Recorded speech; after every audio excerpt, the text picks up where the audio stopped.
Great, well, we're 12:01, so I'll just launch into it. Well, welcome everyone to this special session of Taking Action Online, hosted by Eventology and ConnectAid, the International Solidarity Network. My name is Adam Rogers, and I'll be your host for the next 90 minutes. I'm the Vice President of ConnectAid and sit on their board. I'm the author of this book, Taking Action Online for the Environment, Social Justice, and Sustainable Development, on which much of this discussion today are wrapped around. I've also been serving the United Nations in various capacities for the past quarter century, 22 years as staff before taking early retirement, and for the past few years as a consulting advisor, that time in Ukraine, or remotely in Ukraine, although I was there in November. Our session should last about 90 minutes, and I appreciate all of you for participating today, for taking time out of your busy schedules to step in and to stand up for Ukraine. As I point out in the book, it is easy to get overwhelmed at all the bad news, and there's plenty of it coming out of Ukraine these days. But at the same time, never before have we been so well equipped to connect with one another in solidarity and in our search for solutions.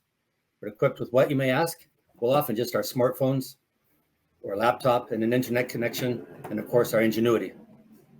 There are now around 2.5 billion active social media users worldwide, about a third of the planet's entire population. This ubiquitous presence makes the internet an unavoidable part of any strategy to build a better world for everyone, everywhere, leaving no one behind. It's the theme of the Sustainable Development Goals.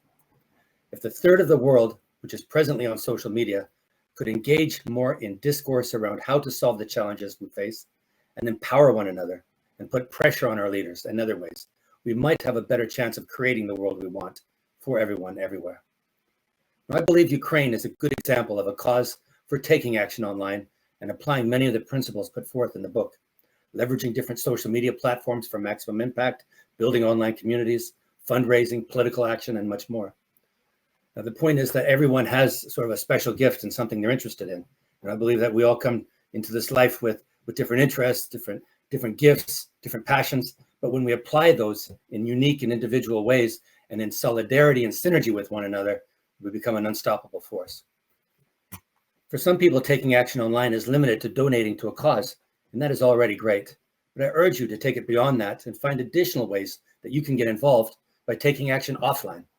By all means, contribute if you're able to, but also look around and see whatever other avenues may resonate, or start your own if you see a niche or a new way of doing something better. For example, a few examples that recently inspired me that I think are kind of cool. There's a new website developed by hackers in Poland that allows people around the world to circumvent Russia's propaganda machine by sending individual text messages about the war to cell phones. They hacked and got millions of cell phone numbers, and you can go to this website and send messages. I was recently in Barcelona visiting a fundraiser for a small community of Sitges, it's just south of Barcelona, where they started a movement they called Spain for Ukraine. They mobilized online using Facebook and other channels and were able to get 1,000 boxes of food and clothing donated, which they then drove to the Polish border in rented buses. Then they returned to Sitges, to Spain, with those buses and 140 Ukrainian women and children refugees that are now being hosted in the communities of Sitges. Many people are finding ways to volunteer online as translators, graphic designers, writers, editors, such as through the United Nations Volunteers online platform or ConnectAid. And I urge you all to visit ConnectAid, and that's where we're going to show you a video about that, and to join the ConnectAid network to connect with others and to find ways that you can get involved, you can support their movements, and then we can move forward together as a global community in solving this crisis. There's another website I really like called supportukrainenow.org. It has a list of ways foreigners outside the country can help through numerous ways by hiring Ukrainians, hosting Ukrainians, sponsoring things like bulletproof vests for medical staff working in crisis scenarios, how to join a protest in your city, and much more. They even have information on how to join Ukraine's Foreign Legion as a peacemaker for those who may be motivated to do that. The point is to do something, anything, by joining others in their cause or starting your own solution and using online tools to get others involved to support you. If you have any questions or comments, please place them in the chat box in this, and at the end of the presentation, we'll get to them and address them in turn. Now, the platform I'd like to introduce in this video that I believe is good for connecting with others in solidarity, you will see now in this video before we go into our first guest. We'll come back to me after the video.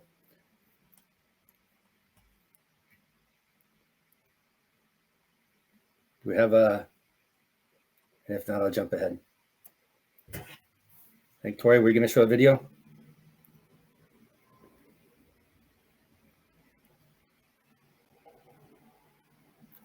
Let's see if they're able to do that. If not, we can show it again in a bit.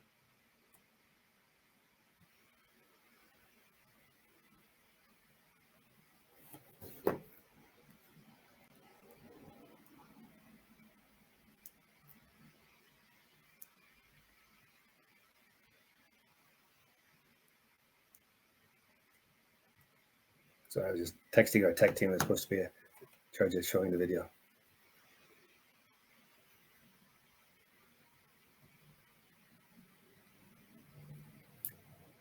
Okay, maybe we can cut back to that in a minute. So our first guest is Neil Walker. He's joining us from Eckerd College in Florida. But before then, he managed all the United Nations activities for many years on the ground in Ukraine as both the UN resident coordinator and as humanitarian coordinator. In this latter role, he coordinated the work not only of the entire UN system, the Red Cross, and hundreds of community service organizations, but in response to the actual start of the current war that happened while he was there. As you know, the current invasion that started on February 24th was actually just another incursion in a war that began back in 2014, while Neil Walker was still there as a UN resident coordinator and humanitarian coordinator. And since 2014, it wasn't always in the headlines, but Ukrainian soldiers and citizens, just ordinary citizens, were being picked off by sniper fire. They're stepping on landmines. This has been a very volatile, active, and violent region in the Donbass, because where it was occupied, half of it was occupied, where it was not under Ukrainian government management for public services, but was under the Russian separatists and supported. So this war has been going on since for about 8 years. He will give you a powerful overview of what is happening there in Ukraine, as well as discuss the importance of solidarity at both the individual and collective levels, and how the power of your voice can have both the power that your voice can have both on and online when you stand up for what is right. So Neil, can I turn the floor over to you? Okay, well, thank you, Adam. My name is Neil Walker. I'm the diplomat in residence here at Eckerd College. I'm together with my excellent class on international relations today, and I'd like to thank Adam in particular for providing the opportunity to be here today. I'd also like to give a shout out to solidarity and support for some of my former colleagues in the United Nations that I know are online today, and to the Ukrainians themselves who are organizing some of the actions that we'll be talking about. So I wish I could really spend more time and provide maybe more detail on what's happening, but I think everybody's reading the news, and I think I have a different purpose today. Basically, I'd like to talk about solidarity and its importance, and I'd like to talk about solidarity in three different ways, three different levels.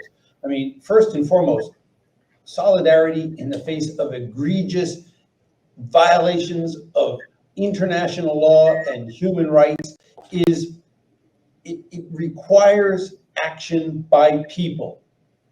Civic action makes a difference. Without civic action, you won't get results. It's not enough to leave this to nation states or the United Nations. So let's look at some of the different ways, in fact, that solidarity happens. We saw, for instance, the German citizens standing up and demanding that the German government take more action. Their protests in the streets led to the single most profound change in German foreign policy since World War II. Germany committed to massively upgrade its investment in defense and in support of NATO. Germany agreed for the first time in its history to provide lethal weapons in a zone of war. They had never done that before under any circumstances. And Germany also stepped up its humanitarian action and its funding for support of humanitarian response for Ukrainian refugees. This was in large measure due to the fact that German citizens came out in their masses and demanded action by their government in support of Ukraine, because this new government was very clearly hesitant. They simply didn't have those kinds of policies. They didn't stand for those kinds of actions. And the fact that they made such a radical change in course is a testament to the power of civic activism. Okay, I think that the solidarity of individuals and small groups around the world as well is a really powerful voice. It's inspirational. I've spoken with several Ukrainians since this all began, and they were so touched as they were escaping from war-torn regions at the humanity and support of people in, particularly the examples I have are Romania and in Poland. One fellow told me that as he came out, he got in what he thought was a taxi. And the fellow said, "Where are you going?" And he said, "I need a hospice, and how do you charge?" He said, "I'm not a taxi. I'm just here to help. I'm just here to help." And he said, "Well, can I do anything for you?" And the driver responded, "Please just tell the world that Romanians care, and we're taking actions that we can take to make a difference." These small efforts of people are really, really powerful. We'll hear from a lot of other people that know a lot more about civic action than I do, to be perfectly frank. I thought today that I should focus a little bit more on the power of solidarity between nations. What do I mean by this? Well, I mean, the Security Council is deadlocked. You all know that Russia immediately vetoed a couple of resolutions in which the United Nations strived to take action, demanding that Russia immediately cease all operations and withdraw all of its troops from Ukraine. Vetoed. The United Nations General Assembly refused to accept this. And for only the 11th time in their history, they actually came together as a body, some 190 plus countries. Of those countries, 141 voted in favor of a resolution that strongly condemned Russia's actions and that essentially demanded the immediate withdrawal of all troops. This is solidarity amongst nations. By the way, only 5 actually voted to support Russia. The others abstained. So when I talk about solidarity at the national level or between nation states, as it may be, I would like to see that number of 141 go up to 160, to 170, to 180, that there's a clear message of support for Ukraine and against the violations of international law and order, the violations of human rights that are underway under the government of Putin. And why does this matter? And how do you do it? Well, it matters because increasingly, as Russia is isolated, it makes the possibility of peace that much closer. So the specifics here are in the nuances of what we say. Unfortunately, this war is often presented as a war of the United States against Russia, and Ukraine is caught in the middle. I don't believe that. Russia has attacked Ukraine, and Ukrainians are defending their integrity, their sovereignty, their territorial integrity, and their very lives. What Russia has done is a profound violation of the most fundamental laws in the international system, that of territorial integrity, as well as fundamental rights of human rights, such as do not target civilians. The more nation states that can stand up and make that statement to Russia in the face of Russian aggression in the United Nations, the greater the pressure and the credibility of actions we take against that very war. So how does this happen? In my mind, we need to focus our efforts on what does this set of violations mean for all countries. It isn't about democracy versus autocracy. It's easy to say that, and there's a certain element of truth, but that's not what it's actually about. What it's actually about is the violation of the fundamental international law, which is territorial integrity and respect for human rights in any context of war. That's what we need to focus on. Why? Because countries all around the world can agree on that. India would agree on that. Kazakhstan, a satellite state of Russia, would agree on that. Okay? Brazil, possibly. Other countries, South Africa, could potentially move their vote from an abstention of condemning Russia to an actual condemnation of Russia. That would be international solidarity amongst nations. That would be so important, so critical to pushing for a peaceful and viable solution for Ukrainian people in this context. So I don't necessarily object that individuals think about this in any way that they so choose. But I would argue that in the realm of international relations, we need to focus on what is international law, what laws have been violated, what human rights are being violated, be specific, and insist that this is about that international order which has prevented this very kind of disaster from happening basically for over 70 years. There are very few examples of a country violating territorial integrity of another in absolute violation of these kinds of international laws, and this is what we need to focus on.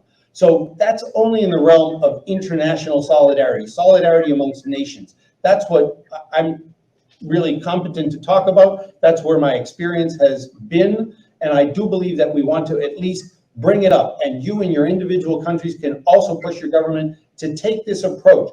Focus on the violations of international law and international human rights, and push your government to take a stand, or push governments that you know have abstained to take positions, people that you know there. And in the meanwhile, then, of course, there's so much individual action, civil society action that can be taken to help Ukrainians in this moment of need that is really, really important as well. And the impact is profound. It's not only measured in terms of the quantity, it's the quality of how the Ukrainians feel, the inspiration that they get out of this kind of support, and the knowledge they have that the world is behind them. So on that note, I would end my intervention, and I would just pass the floor back to those who are actually leading this kind of civic engagement, and look forward to hear from them. I can only mention that we can't stay as long as I would like. We'll be here for at least another 15 or 20 minutes, and then we'll have to sign out. But I do appreciate the fact that this has been organized. I appreciate the opportunity for my class and I to participate today, and thanks to ConnectAid for organizing it. Over to you. Thank you very much, Neil. While on the topic of, and thank you to your class for participating, with your class behind you. I understand I think it's international relations class for the undergraduate level, and it's great that they're able to participate and have such an awesome teacher. I remember when you were working with you at the UN, it was always a great inspiration every time talking to you. And I know that while you were there, you were constrained somewhat about what you could say, but you always found a way to say it. And I appreciated that. The video's ready. We're going to watch this quick video before we come back to Anna Bondarenko, who's dialing in from Ukraine. We have a couple of guests from Ukraine who are going to talk about their work there and how they're helping to ease the suffering and support.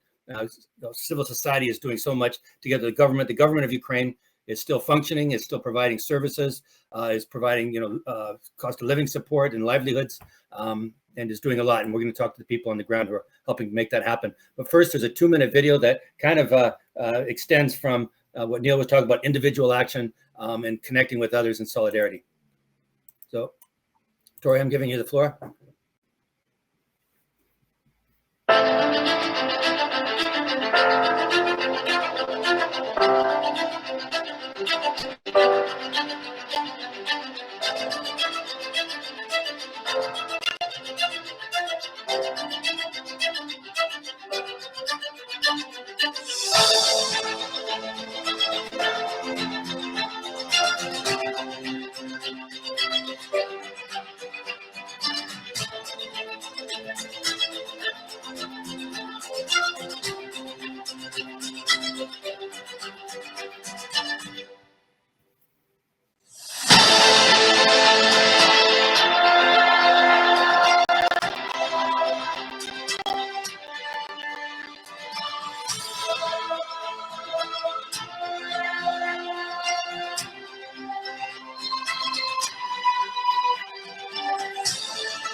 All right, thank you for running that, Tori.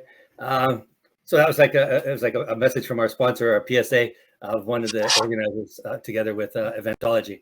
Now we want to meet Anna Bondarenko. She founded an NGO aimed at developing and supporting the volunteer movement, civil society movement in Ukraine. Ukrainian Volunteer Service runs educational programs on management for NGOs, promotes volunteer activities, and empowers volunteer communities and nonprofit organizations.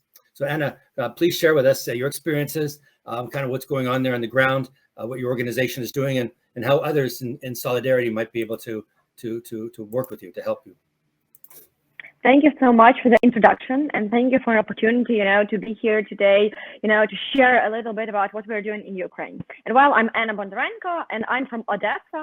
Right now, it's a city located in the south of Ukraine, the city that has been hit during the last 3 to 5 days with Russian missiles. And while being here today with you and sharing a bit of information about volunteering, I also have my cell phone over here in case we will have an air alarm, that will sign there's a Russian bomb shelling. So I'm having my phone in case we'll have an alarm, and I will have, to run to a shelter, and of course I will need to go offline. So, that is just some situation that we are in Ukraine are living in. And well, before I would like to share a bit about volunteering and what you can do, to support Ukraine. I would like to share a few words about my experience in this sector, because for me, volunteering is something that I have been doing for the last 10 years. My first volunteer experience was when I was 15. I was studying in America, in California. I didn't know much of English. I was really a shy little girl, and I tried volunteering as an opportunity to connect with other people, to try something new, to become a part of a local community and to feel like I'm a part of this community. And since that time, for 10 years, a little bit more actually right now, I've been developing volunteering in my country, in Ukraine. And the organization that we have found, Ukrainian Volunteer Service, is a national organization aimed to develop the culture of volunteering in Ukraine. Before the Russian invasion, we have been working in many different spheres. We've been providing social help to the people in need, volunteering and engaging volunteers to support different important causes, to fight the climate change, to help the people who don't have enough income for their families.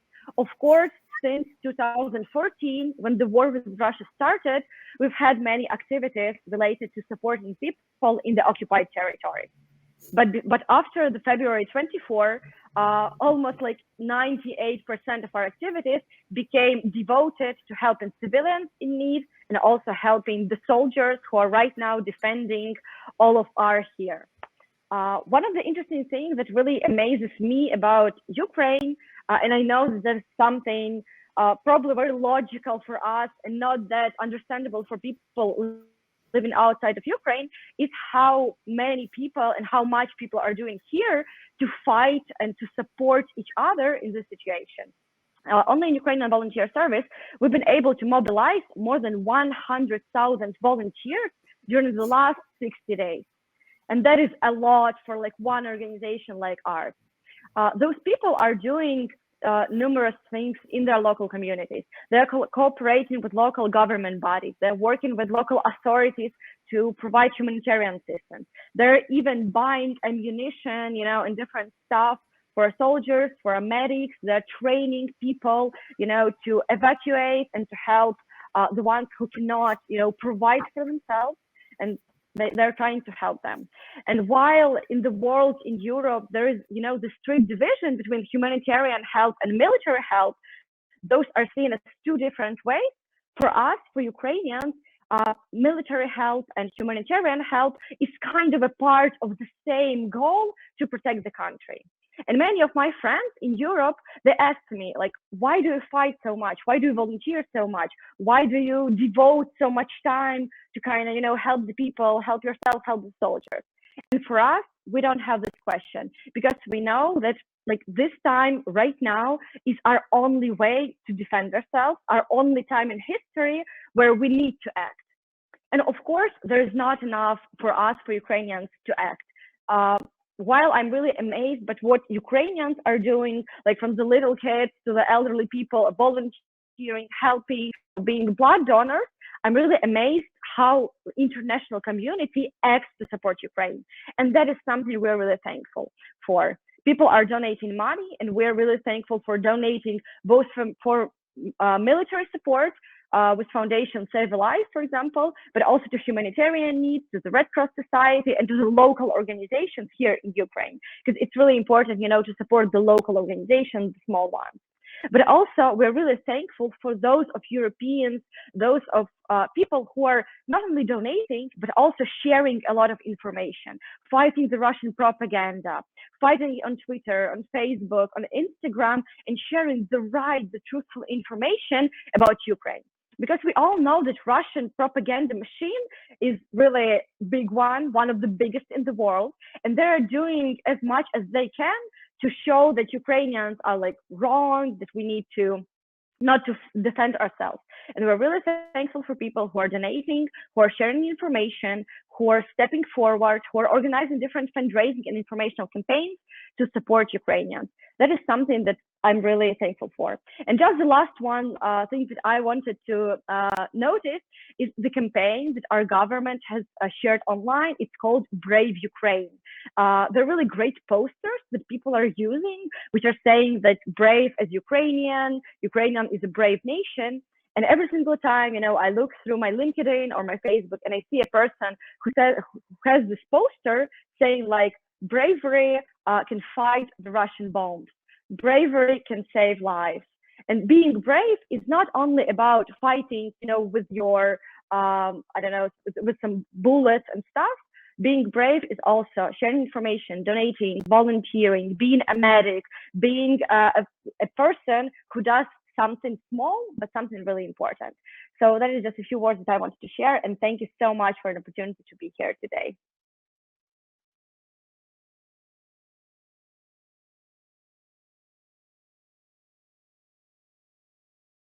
Adam, you're on mute. Thank you, Mark. Honor me. I said thank you, and now thank you again for being so magnificent in your presentation and sharing those personal stories, and knowing that at any moment you could hear an air siren and have to run downstairs. We thank you for taking the time to participate in this and share these insights and your passion for your country, which we can definitely feel from even far away. I'd like now to turn to Irina Domenko. Hopefully I'm pronouncing your name, Domenko. She's a project manager and head of the Institute of Analysis and Advocacy, a resource center. She's currently working on projects aimed at increasing the organizational capacity of NGOs. So working with individual NGOs to help them manage their activities, with their communication outreach, with their fundraising, with their operations. So their organizational capacity, because as we know, best organization in the world, if it doesn't have, the administration organizational skills, it won't be as good as it could be. So if I may, I'd like to turn the floor over to Irina. Yes, hello to everyone. And first of all, I would like to thank you all for being here today and for joining this event today. This means a lot to me personally, and this means a lot to Ukraine, because this is a spreading of truthful information about what is happening during this war in our territory. My name is Irina Domnenko, and I'm a project manager, and I have been a part of the Institute of Analysis and Advocacy for 6 years. We are NGO and we are think tank. So we focus our work on analytical research, on policy development, on advocacy, but in a peacetime. And with the beginning of the war, of this full-scale Russian invasion, we, like every citizen, wanted to be as helpful as possible to defend our land and to bring our country to the victory. So now, as Anna mentioned, air alarms are heard in Ukraine every day, and bombs fly daily. And therefore, millions and thousands of people, civilians, are suffering from this, those who are in a war zone and those who were able to evacuate to the safer regions. And our organization is located in Poltava. This is not a big city, but it's between Kharkiv and Kiev, and we are like a hub for IDPs from Kharkiv region and from Sumy region. So there are a lot of people in Poltava now, and they have experienced terrible things. They need medicines, they need clothes, they need place to live, because they ran their shelling without any possibility to take something with them. And our organization began to look for ways how to provide humanitarian assistance to these civilians. We thank UNDP office in Ukraine for supporting us in this initiative, and now we can purchase medicines, food, and first necessity things to the civilians. We deliver these things to small towns in Kharkiv region and in Sumy region, to those places where people are still in danger without any essential means. And also we buy a lot of medicines, especially for Poltava hospitals, because there are a lot of wounded people here, and these people are taken from the neighboring regions. Before the war, we did a quality analysis, and now I think we do even more important thing. We help people how to survive in this war. And we also organized our own volunteer team, Tribuna Aid, and we created a website to collect donations. For example, today we've got a big donation from Scotland, and we can purchase much more medicines for hospitals for this money. So we use this money and use these funds for humanitarian needs and report on them on a website, because the transparency is one of our most significant values. And as a topic of our meeting is how the world can help Ukraine, so I think you can also donate to the organization trusted by Ukrainian society. For example, we have foundation Come Back Alive. This foundation is launched in 2014 and became the largest organization supporting the armed forces in Ukraine. And over $20 million from 50 different countries were received by this fund. And they supported more than 100 military units of armed forces of Ukraine. Also, at the beginning of the war, our National Bank of Ukraine created several accounts, so you can also support the armed forces of Ukraine or people affected by Russian invasion directly to the account of National Bank of Ukraine. And as I mentioned, there are a lot of local organizations like our, which collects donations. For example, in Poltava, there is also one another big organization, Battalion of Indifferent, who is working in the same sphere. And also, in addition to financial support, informational support is extremely important, because Russia is running a dirty dissemination campaign and disinformation campaign, both to people in Russia and to the people all over the world. Therefore, we ask you to disseminate as much information as you can and messages, clear messages from the official pages of Ukrainian leaders. It can be the page of our President Volodymyr Zelensky, or our Minister of the Foreign Affairs, Dmytro Kuleba, or our Valery Zaluzhny, Commander-in-Chief of Armed Forces of Ukraine, and many others pages, the page of Office of President of Ukraine, the page of Security Service of Ukraine, the page of Ministry of Defense of Ukraine. So there are a lot of truthful information at these pages.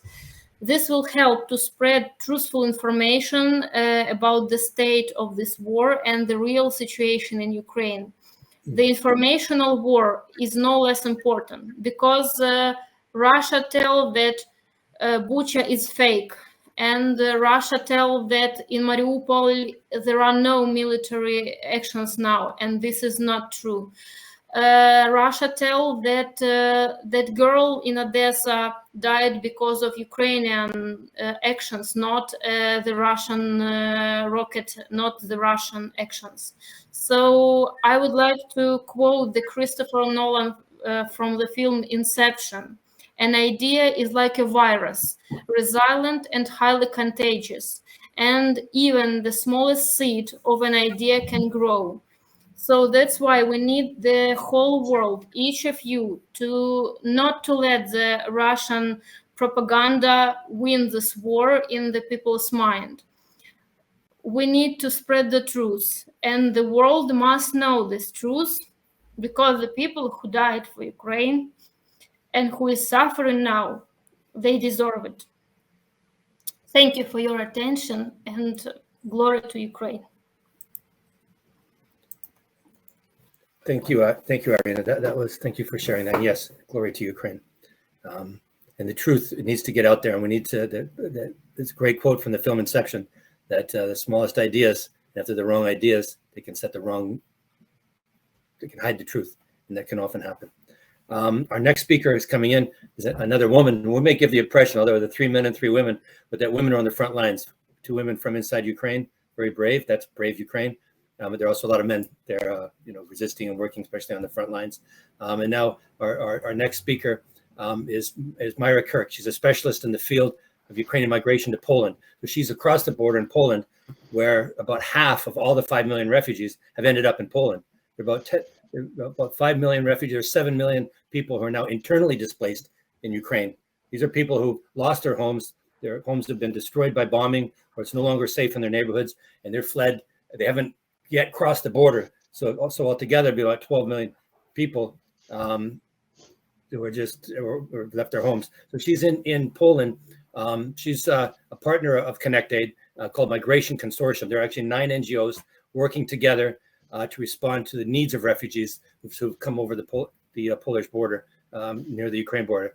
So Myra, please tell us about the situation on the ground in Poland and what you're seeing from that side of the border, and what condition are they in, what are their needs, and how can global concerned citizens help your efforts? Thank you very much for inviting me to this meeting, and really thank you for this solidarity with Ukrainian people. And I'm also Ukrainian, that I lived 20 years in Poland. So for me, it's more some experience on being like voluntary migrant, not refugee. So, but I really thankful to the worldwide society, for Polish society, also international community, for solidarity and such a huge support, which actually is very important for Ukrainian people. And my organization is Foundation of a Choice. We run Ukrainian House in Poland, and we are part of the Migration Consortium, as you said. And we support Ukrainian refugees who come to Poland in different ways. And maybe shortly I'll say what we do, and then maybe what are the needs, and also how you can help as an international community. So my organization, we provide like emergency housing. We started to do it after 24th of February. We connect people with those who look for flats, with those who offer some accommodation. Also, we provide information, so info line for refugees. We provide support with the volunteers, also to other organizations, and we also provide support to refugees by helping them to find themselves in Poland, and to support them with doing some documents and finding some aid, some basic needs, filling in the basic needs. In our consortium, these are the 9 organizations. So we are organizations that support migrants and refugees. We have some specialities. For instance, one of them providing psychological support. The others also runs a hostel for those refugees who are non-Ukrainian citizens who also had to flee Ukraine. Also, other organizations run also crisis centers. For instance, in Lublin, one of the city was actually on the border, close to the border with Ukraine, and many people went through this city. So we try to also to be specialized in our different fields, but of course we had to change our normal way of activity and to be open to, for instance, also support to Ukraine, by like providing some medical equipment to Ukraine. So, for instance, some tactical medicine, but also we do as organizations, and to get knowledge about this medical equipment which is needed, what is important to send to Ukraine. then also, so that's maybe shortly what we do. We also started. We need to be specialized in these spheres. For instance, education, which is quite important. And for instance, my organization, together with other Polish organization, Club of Catholic Intelligentsia, we have opened the full school for Ukrainian pupils to finish the school year. Because they also came here, they lost, they don't have possibility to study, so we support them with this education, which will be recognized by the Ukrainian Ministry of Education. So these are the challenges, and maybe like to go to the challenges. Definitely, this we have many women with kids. This is also the challenge, where to house them, because that not Poland doesn't have huge number of flats for rent. Also, for now, people take refugees to the homes, but unfortunately, this is already 2 months, and this hospitality has its limits. So now it's a challenge how to do next, what to do next, where to find housing for longer period, because every women and kids, and not only, they are hoping that war will end soon and they can come back, but for many they cannot come back. They don't have where to come back. So we know, we've seen what Russia did with Mariupol, or what Russia did with part of Kharkiv or other cities.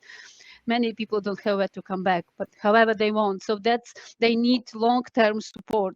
So in this, in support concerning housing, concerning education of kids, concerning supporting women in finding new jobs in the Polish labor market, to nostrify their diplomas, to provide them chance to work, and to study, to allow them study languages. And this is as a call to the international community. You in your countries can provide online courses of the languages in which your refugees are. Provide them with support and training how to find jobs in your countries. Also provide online psychological support. This is very crucial. Many of the women who came, and not only women, but also kids, they have trauma. They lived and during shellings, and they really need psychological support in their language. So that's also the challenge. But I think in these countries, we can, in every country, it's possible to organize psychological support to women face to face, but also online support, or to organize language courses. These are challenges which are long-term challenges, because, as I said, not everyone can come back to Ukraine, even willingly to come back. Next, in the school education and also outside school education, there are many kids, and they really need to find a place in the school system, educational system. And for Poland, it's a huge challenge. We have half of the, I think it's 700,000 pupils, children came here. So the school system is facing really huge challenge, how to incorporate them into the school system, how to allow them to have education if they have to stay for longer period. So these are the challenges which also each of the kind of countries from which you come, you can address, because if we manage to open the school in 3 weeks, so I think it's possible to do it. In this war also showed us that nothing is impossible. So if you have willingness, if you want to support, it's really possible. That are many people with open hearts, and they're really involved. And it's also, as another case with the school, show that in 3 weeks it's possible to find a place to open the school, to find financing. So this is important. In terms of donations, it's as it was said. So it's good to check to what it's important to support NGOs who help migrants, because it's not short term. Now it's many people. There are many people, but many of them will stay, and they definitely will need support for longer than few months. And that's why this organization needs financial support. Also, please, I would advise to check organizations to which you support, what they do, how they reacted to the present situation. Not always the big international organizations are the best in helping, in providing support. Very often they don't have people who do it in place. So very often these organizations, as our consortium and as other Ukrainian organizations, organizations, they really are in the grassroots help. So they really need also support, because it's not easy for them to find financial support, to find donations to help people. So that's I would advocate. And really, once again, I'm really thankful for this opportunity to talk, and I really hope for us to win. And I really support also what was said previously, to help us to fight with truthful information, to talk about that, not to provide Russia to win with the propaganda. And for us, it's personal challenge. I think also the girls from Ukraine said it's all the time. We work, but on the other hand, our hearts are with our relatives who are fighting or who are really on the front line. So for us, it's really important, your support, your being with us, and your open heart. Thank you very much. And thank you, Myra. Thank you very much for taking the time from your busy schedule to share your experiences with us. And I'm very grateful also to ConnectAid, of course, for the support that they've extended to you and for facilitating your participation in the session. And while on that topic, also was mentioned by Irina that UNDP, United Nations Development Program in Ukraine, that connected me personally with both Irina and with Anna, and that's to let you know that the work of UNDP on the ground is supporting the government, but the government there is very much active. It's together. It's supporting the people, and it's doing great work. It hasn't collapsed. Ukraine is still in business. I would like to mention that this session is being recorded and will be available to watch in its entirety. You can go to ConnectAid or also to eventology.io. But ConnectAid will also have information on connecting with Myra's organization with Irina and with Anna to get more information about what they're doing and how you can support them. Just go to connectaid.com or connectaid.network for that. And while on the subject of ConnectAid, we do have with us today Mark Nabong. He's the Chief Legal and Operating Officer at ConnectAid. He's sort of the backbone and a lot of the intelligentsia and support of what is, together with Gail Mowgli. But we have Mark with us today, and he'd like us to speak with us about sort of the power of the many, of the collective, of the importance of solidarity, like what Neil was talking about. And collective action is one of his themes, and I think that's the passion behind his work at ConnectAid. But he has a long history working in the U.S. with the National Resources Defense Council and other avenues, but now is dialing in from Spain. And so, Mark, can I pass you the floor for the next 10 minutes or so? Well, thank you, Adam, and thank you to everyone who spoke here previously. It's great to listen to everyone's stories, and I think one of the reasons why it's great to listen to everyone's stories here about what they're doing is, I think, as everyone who's listening here can see, there's no one side of the problem. This is a multifaceted humanitarian crisis that is happening in Ukraine, caused by military aggression, but military aggression that the proverbial battles are playing out. At a human level, it's playing out at a food infrastructure level. It's playing out at a sexual violence level. It's playing out at a legal level. And this is why the kinds of work that everyone you've heard about today, that's spoken to us today, kind of work that they're doing is absolutely vital in their own way. And one of the main reasons ConnectAid exists, and Gael, the founder, Adam, who's also involved in the founding of it, and there's probably about 50 or 60 other folks, would you say, Adam, involved in the creation of the network.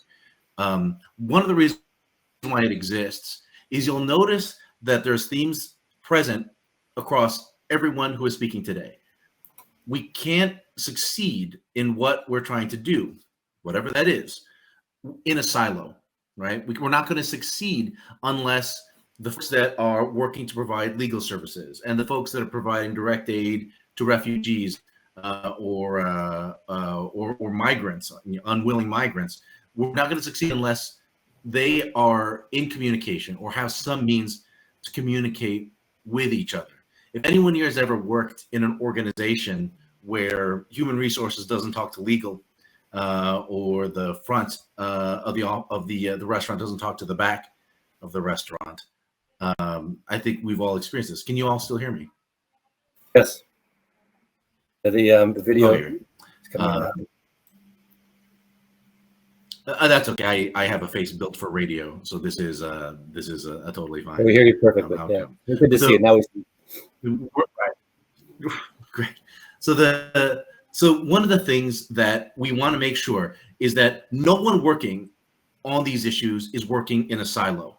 You're not laboring alone.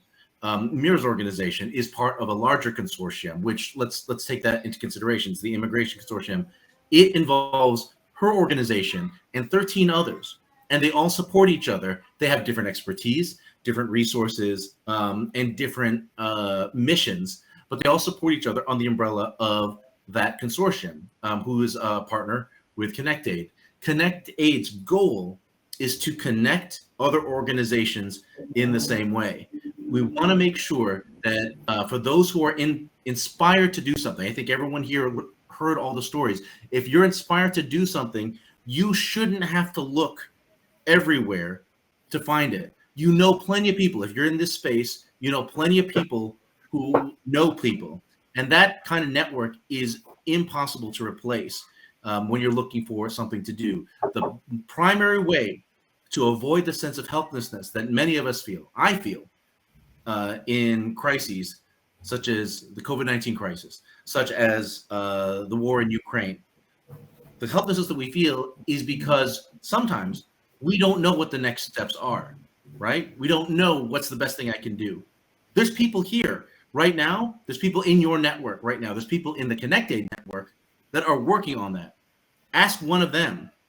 They will know, or at least have some suggestions about what to do next. If you are an intelligent, motivated person who wants to contribute with the right network, with the right people behind you and in front of you, you should always have options to do something.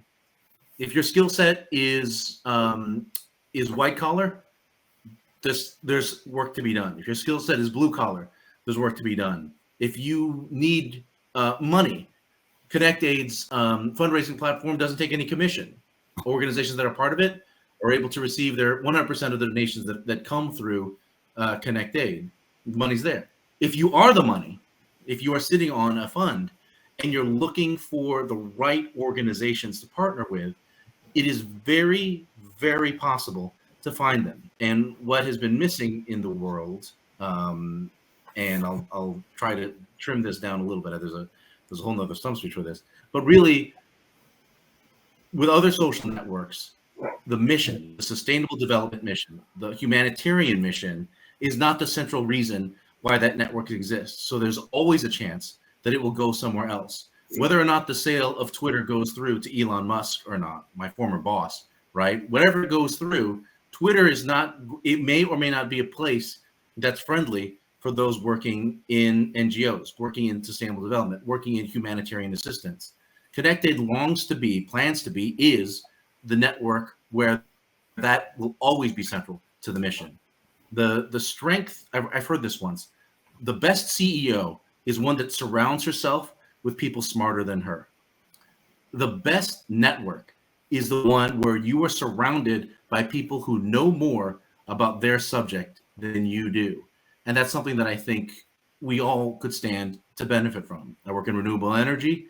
My ability to contribute at times like this is limited, but I want to be able to support the folks that were speaking earlier. I want to be able to do something, whether that's contributing money or time or whatever it might be, to Irina, to Mira. We want to be able to support all of them. Down the road, in the future, if one of them needs help developing an energy project for resilience, needs help developing an education project, or to expand the education projects that have been described here today, you should have a network where you can find folks that do that. The main thing that I want to make sure that everyone here feels when this session is, thank you so much, Adam, for putting this together, for organizing this, and for being the one of the things I want to make sure is that no one ever feels alone or unconnected. You have people that you can reach out to right now in your network that can direct you or help you discover what your place is in making a difference. no one here should ever feel like they don't know what to do next or there's no plan. Because I'll tell you, if you know enough people, you're gonna have lots of plans. I don't know the folks that you know, Adam, but when I talk to sustainable development folks, you talk to 3 sustainable development people, you'll end up with 7 different strategies for how to proceed. And I think that everyone's talent and treasure here is able to be directed in a good way, provided that you have the connections and support you need to move forward. There's an oft-quoted, but I think misunderstood line. It's not what you know, it's who you know. I think, when it comes to nepotism, I think that's often, put out there. The boss's son, boss's daughter will always get the promotion when you don't, right? But I think there's a positive way to spin it, right? What you know is not constrained in what it can do if you know the right people to help you get there. And that's the strength of a network. It's the strength of a consortium like the Immigration Consortium in Poland. And that's the strength of all of your connections to each other. I'll say 3 things before I turn back over to Adam.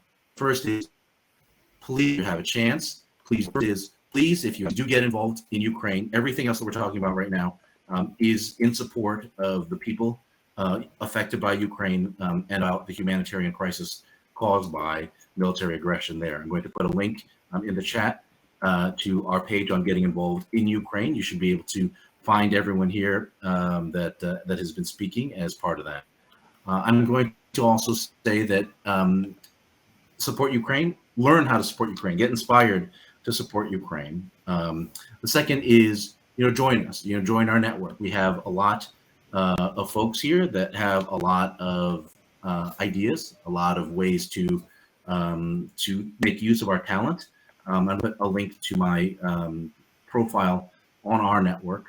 Hopefully it goes through right now, and hopefully I put up a reasonable picture of myself. And the third thing I want you to do is to consider directly some of the organizations that find there, particularly ones that either resonate with you or that you can assist with. All the organizations today are excellent opportunities. The one that I ran across today is the International Social Service, which works on preventing trafficking of refugees from Ukraine into Poland and other Eastern Europe. These are all excellent organizations. There is a wealth of excellent people here. When it comes down to it, the treasure we have is each other.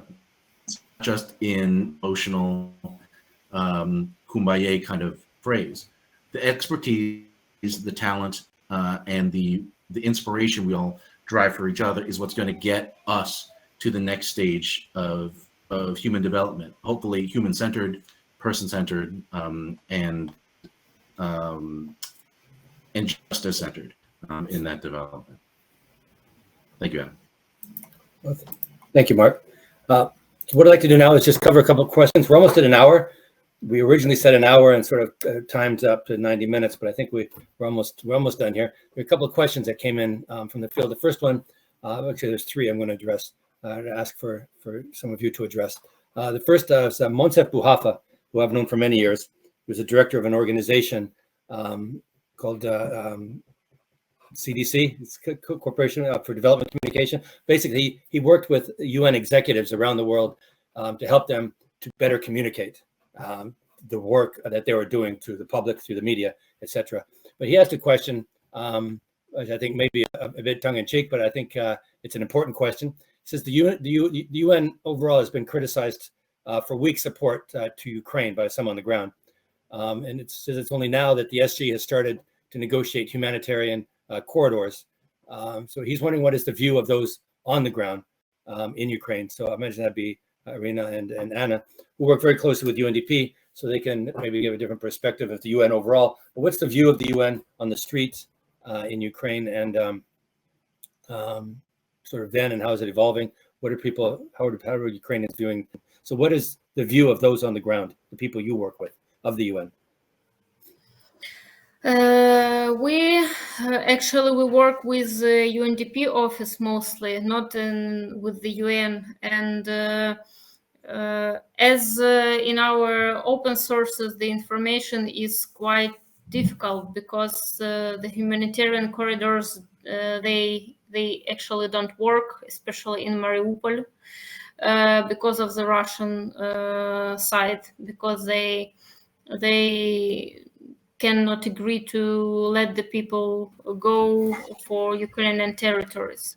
And as our political leaders said, they do all the necessary actions and they are talking to everyone, UN leaders, the church leaders, all politicians in Europe to convince them to push Putin and Russia to open these humanitarian corridors. But I think it depends not only on the UN or any other organization in the world, but also for the other side of this conflict, of this war.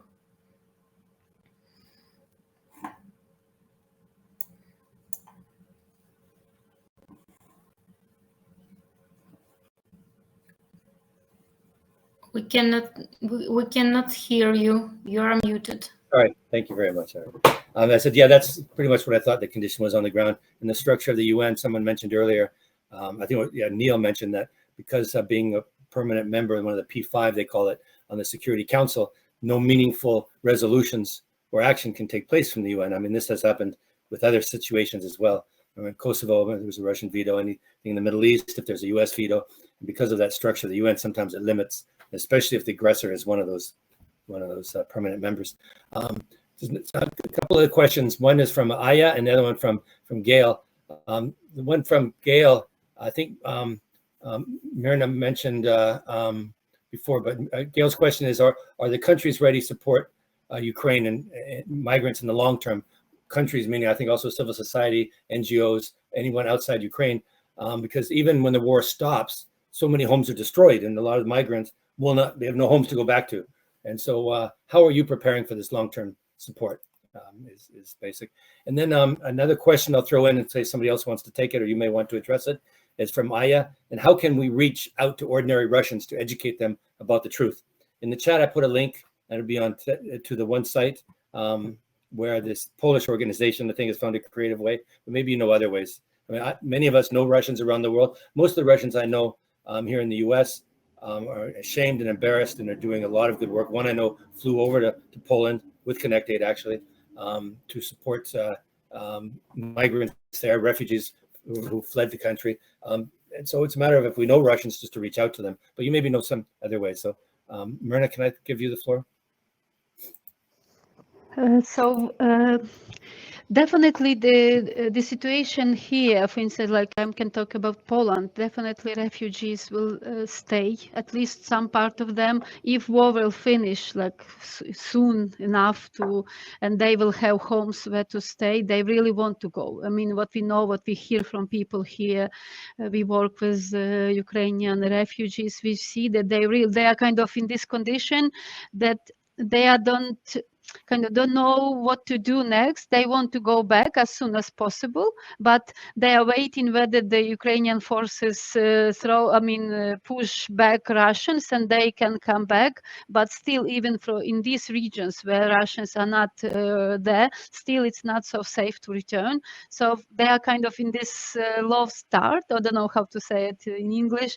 They are waiting how to return, but definitely there will be a group of people who will not return or will not have where to return. They need to stay here at least for some time when they will have some place where to return. So in that sense, definitely states should prepare themselves for this. And I think for Poland it's a huge challenge, because it's like 2.5 million people came here. They are not, no country is ready for such a huge influx of people in such a short time. So I know that there are some discussions, and also on state level, on the local level, about the education, about the place in the school system, how to prepare school system, for instance, to the to acceptance of Ukrainian kids. But still, it's I think it's on so far it's a discussions. There are changes in the law to help these children to be in the system, but still the teachers need to be trained how to teach multinational classes, how to teach, how to work with the group which is not, in which one part doesn't speak Polish or doesn't speak, it depends from the country, doesn't speak the local language, how to support them, how to provide them with such a support to be that they have the same chances in education, because if you don't know language, you also don't know the material pupils from host country study it. So with that immediately causes them to have lower grades, and also it also can cause the problem in the local society, because parents are afraid that Ukrainian kids will lower the rankings of the schools, and the kids will have worse chances to get to the universities or to have better education. So it's also the challenge how to provide support to Ukrainian kids in order not to affect the kind of also the Polish system, also the ranking of Polish schools. So also all the challenges, like nowadays even there are exams. In 8th class there is exam, and Ukrainian kids has to pass this exam. If they were not studying in Polish system, for them it's really extremely challenging to pass this exam. They will not pass because it's a language and also the material. It's not only math. If they know math, they can probably pass, but the other topics they are in Polish and they cannot pass. So these are even challenges in terms of education, how to prepare teachers to work with the kids, how to also teach kids the material, how to recap to the material. This is one challenge. Housing is extremely important challenge. It's, as I said previously, there is not enough rooms, flats for rent. If migrants have money to rent, there is not enough rooms, flats to rent. This is one. Then finding the jobs, not jobs which are lower qualified, but there's many of people who fled Ukraine now. They are highly qualified specialists, but they don't know language. So that's why they don't have smooth access to the labor market. So there is a need to develop the system to support them on the labor market. Still in Poland, for instance, there is still need for employees. So there is no problem for now with the work for them, but just there is a problem how to prepare this women or generally refugees to access the labor market. So these challenges need to be taken into account. And I know that the state, it's a huge challenge for the states, and they are still in the crisis situation. I'm not sure how well they are thinking of doing this, of preparing to this, to accepting new people in the labor market. Definitely, there are some facilitation of for medical workers, for doctors to work in the hospitals. So that is in the process, and it's also due to the COVID, when they get access to them to work in hospitals. So in Poland, they are using this law actually now, because during the COVID it was not much used, but now this law is used. So Ukrainian doctors are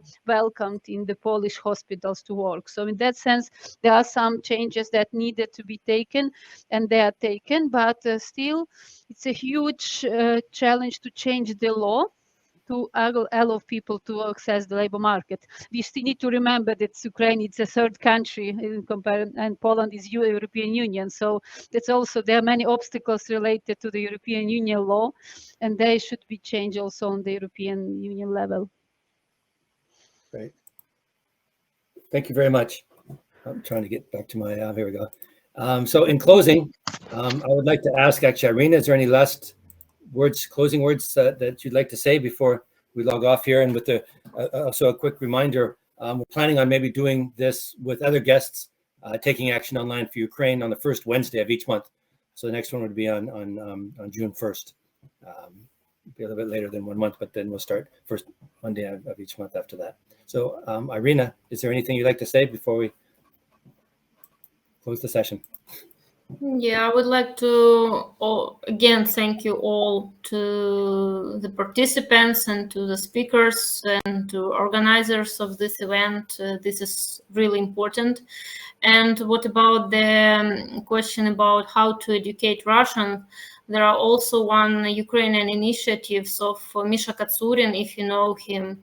It's called Papa Pover, like Dad Believe Me. So he started to call his father in Russia and try to explain the situation. And then his father received a call from the Russian, I don't know, maybe some kind of police or someone else, not to pick up and not to speak with his son, because this is like a Ukrainian propaganda. So it's difficult to educate Russians. But still, we know that there are a lot of Russian people who are on our side, and for them it's too dangerous to speak up on a public. But still, I would like to encourage everyone who can support this truly truthful information and spreading the truthful information about this war and these actions. And we together can win this war. And we are fighting not only for Ukraine and not only for our land, but for the democracy and the values, and for the life, and for the peace of the in all over the world. So thank you again for participating, and it was a big honor for me to be one of the speakers today. Thank you, Irina. Thank you, all of you. And in closing, I look forward to staying in touch with you all on the ConnectAid network, and hopefully seeing a resolution to this crisis getting better and better. Thank you all.